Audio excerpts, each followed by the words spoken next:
사랑하는 성도 여러분, 오늘 또 토요일입니다. 또 이제 내일 주일인데요. 또 오늘도 믿음으로 또 준비하시고 또 내일 복된 거룩한 주일이 될 수 있도록 여러분들도 같이 기도해 주시기를 부탁드리겠습니다.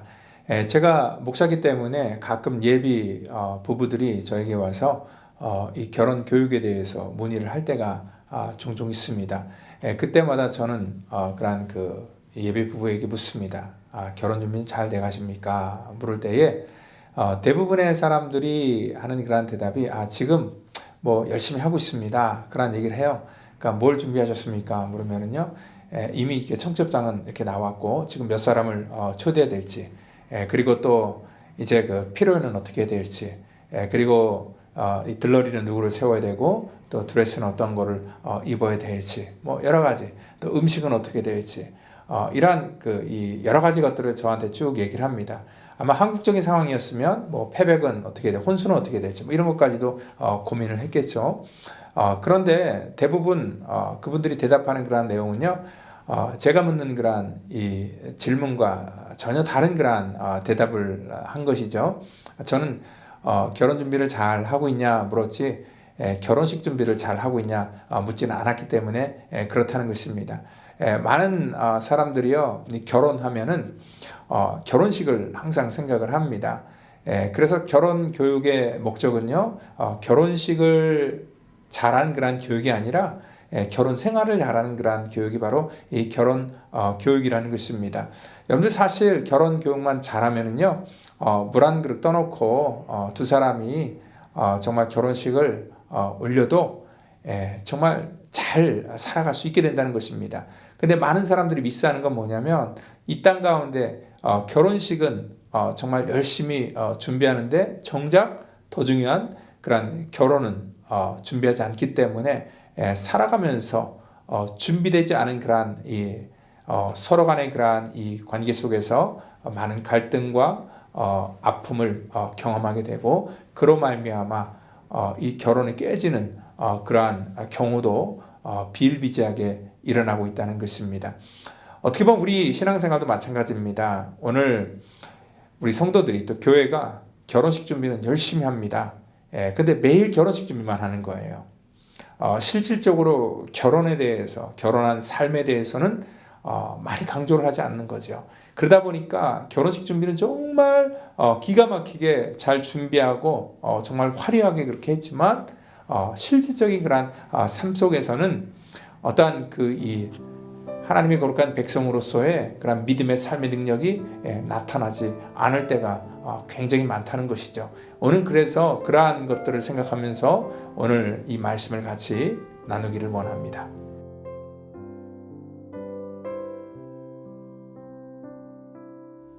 여호와께로부터 예레미야에게 말씀이 임하니라.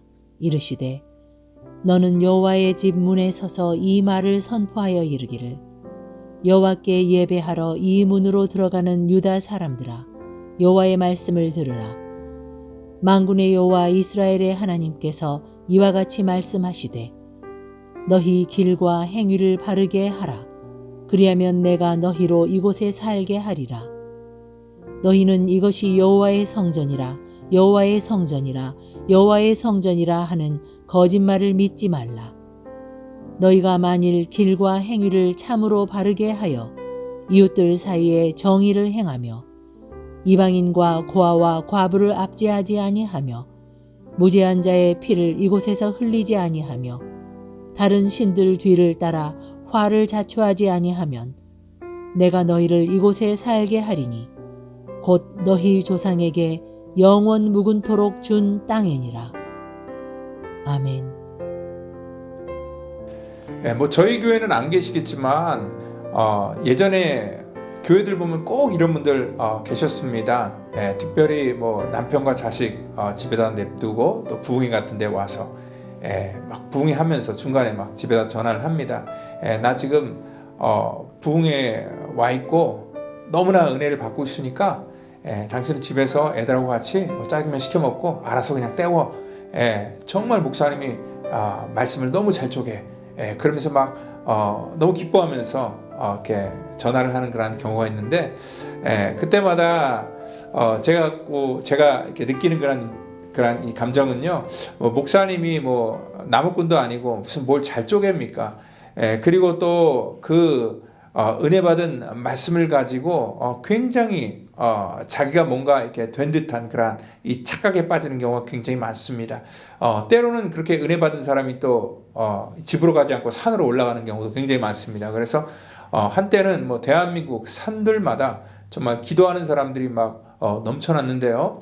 너무 산에서 시끄럽게 그렇게 기도하다 보니까 민원이 너무 들어와서 요즘엔 아예 또 입산조차도 금지시키는 그러한 웃지 못할 그러한 일들이 또 대한민국에서 일어나고 있습니다. 어떻게 보면 대한민국은요, 이 동네 편의점의 그러한 이 숫자보다 더 많은 교회가 존재하는 나라가 바로 이 대한민국입니다. 그 정도로 기도 많이 하고 그 정도로 교회가 많이 세워지고 또 그 정도로 열심히 모여서 봄 가을로 두 번씩 꼭 부흥회 하고 그것도 모자라서 막 여름 겨울로 또 막 수련회 부흥회 막 이런 것들을 예배가 부족해서 또 예배를 만들고 또 부흥회다 여러 가지 행사를 만드는 것이 한국교회입니다. 그 정도로 열심히 있고 그 정도로 많이 모이고 또 많은 교회가 있다면 아마 통계적으로 볼 때 대한민국은 가장 청렴한 나라가 되어야 됩니다. 그런데 우리가 알다시피 대한민국이 우리가 생각하는 것처럼 청렴한 나라일까라고 생각할 때 많은 사람들이 물론 긍정적으로는 그렇다 할 수도 있지만 고개를 갸우뚱할 겁니다. 왜냐하면 한국 교회 또 교인들은 결혼식 준비는 정말 잘하는데 결혼식을 어떻게 열심히 준비했던 간에 결혼 생활을 어떻게 살아가야 되는지에 대해서 잘 잊고 사는 경우가 굉장히 많습니다. 왜냐하면 이 삶이라는 것은요, 관념적이 될 수가 없다는 거죠. 삶은 항상 우리 삶 속에 부딪혀야 될 거란 문제가 있는 것이고 또 그 삶 속에서 자기가 견디고 또 그것들을 감내해야 될 그러한 일들이 너무나 많기 때문에 그렇습니다.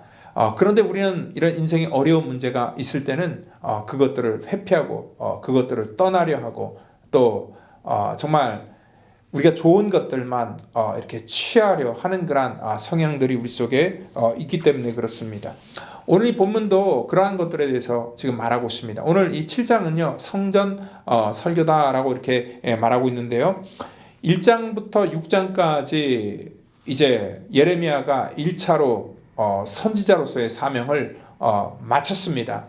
그리고 이 7장에 예레미야가 다시 등장할 때까지는 시기적으로 한 14년이라는 그런 세월이 흘러갔습니다. 그러니까 BC 622년부터 608년까지 사역을 중단하게 되는데요. BC 622년에는 무슨 일이 있었냐면은 요시아라는 왕이 성전에서 율법책을 발견하게 되고 성전을 수리하다가 율법책을 발견하게 되고 그 율법책의 은혜를 받아서 대대적인 종교개혁을 명령하게 된다는 것이죠.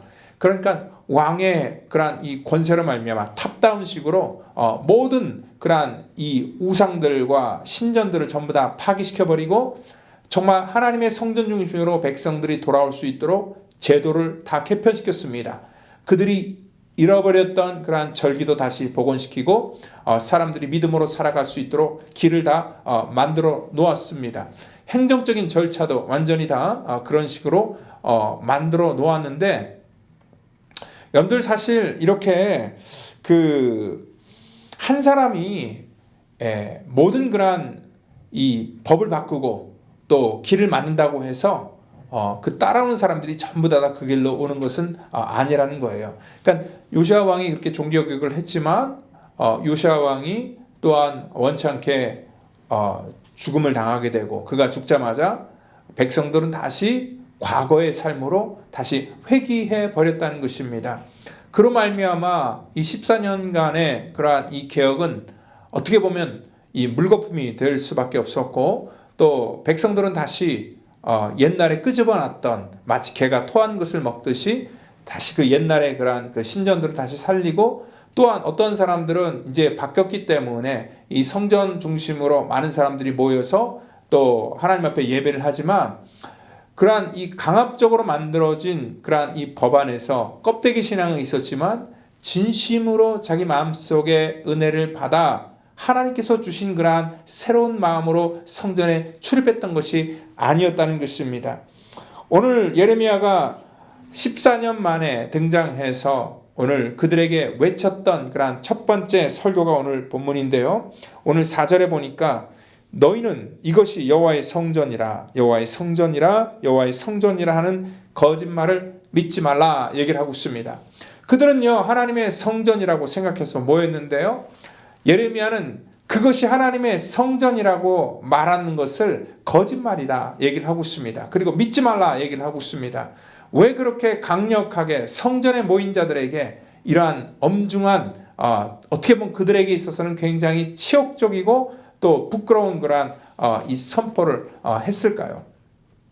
오늘 그들이 예배로 모인다고 했지만 그들은 어떻게 보면 형식적으로 그 전에 요시아 왕이 만들어 놓은 그러한 틀 속에서 그들의 습관적으로 모였던 것뿐이지 진실된 마음으로 그들의 마음을 하나님 앞에 드리고 삶을 들여서 믿음의 길을 걷기를 원하는 믿음의 각오로 성전에 모인 것이 아니었다는 것입니다.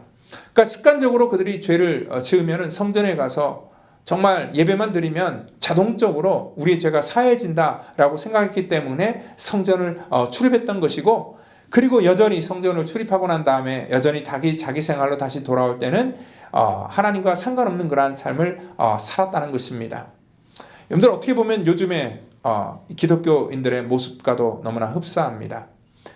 정말 6일 동안 내 마음대로 막 세상 가운데 살다가 일주일에 그래도 적어도 한 번 그나마 그것도 믿음이 있다고 하는 사람들 교회에 와서 죄사함의 은혜를 경험하고 그리고 또다시 6일 동안 내 마음대로 막 살고 또다시 너무나 반복하는 그러한 일들을 보면서 하나님께서는 어떻게 보면은 우리의 인생 속에 우리의 예배도 하나님 예배다 하지 말라. 제가 지난 주일에도 말씀드렸죠. 이 코비드 19이 우리 가운데 주는 하나의 교훈이 뭐냐면 하나님께서 이렇게 예배의 모든 중요한 의미를 다 무시해버리고 하나님을 향해서 예배를 한다고 하지만 그 예배는 형식뿐이었고 그리고 껍데기뿐인 그러한 예배를 하나님 받지 않는다라고 얘기한 것처럼 오늘 이 시대 속에 저와 여러분들의 그러한 신앙에도 동일하게 하나님께서 말씀하는 것이 아닐까라고 제가 지난 주일날에도 말씀을 드렸습니다. 어떻게 보면 하나님께서 우리 가운데 원하는 것은 예배의 회복인데 그 예배의 회복은 어떠한 회복입니까? 바로 우리의 삶의 회복이라는 것입니다. 하나님께서는 결혼식보다는 결혼 생활을 더 중요하게 생각하시는 분이기 때문에 그렇다는 거죠. 그럼 무엇이 진정한 예배일까요? 우리 앞에서 얘기하는 것처럼 3절에 보니까 여호와께서 말씀하시는데 너의 길과 행위를 바르게 하라. 그리하면 내가 너희로 이곳에서 살게 할 것이다. 너의 행위를 바르게 하는 것, 우리의 삶의 모습을 바르게 하는 것. 더 구체적으로 주님께서는 5절에 이렇게 말씀합니다. 너희가 만일 길과 행위를 참으로 바르게 하여 이웃들 사이에 정의를 행하며 이방인과 고아와 과부를 압제하지 아니하며 무죄한 자의 피를 이곳에서 흘리지 아니하면 다른 신들의 뒤를 따라 화를 자초하지 아니하면 너희가 이곳에서 살게 하겠다 얘기를 하고 있습니다. 그러니까 하나님께서 원하시는 그러한 예배는 뭐냐면 즉 그들이 믿었던 대로 살아가는 그러한 삶의 모습과 또 삶의 결단이었다는 거예요. 오늘 저와 여러분들도 하나님께서 원하시는 건 뭐냐면 이 땅에서 우리가 결혼식 준비를 열심히 하고 또다시 한 주가 지나요.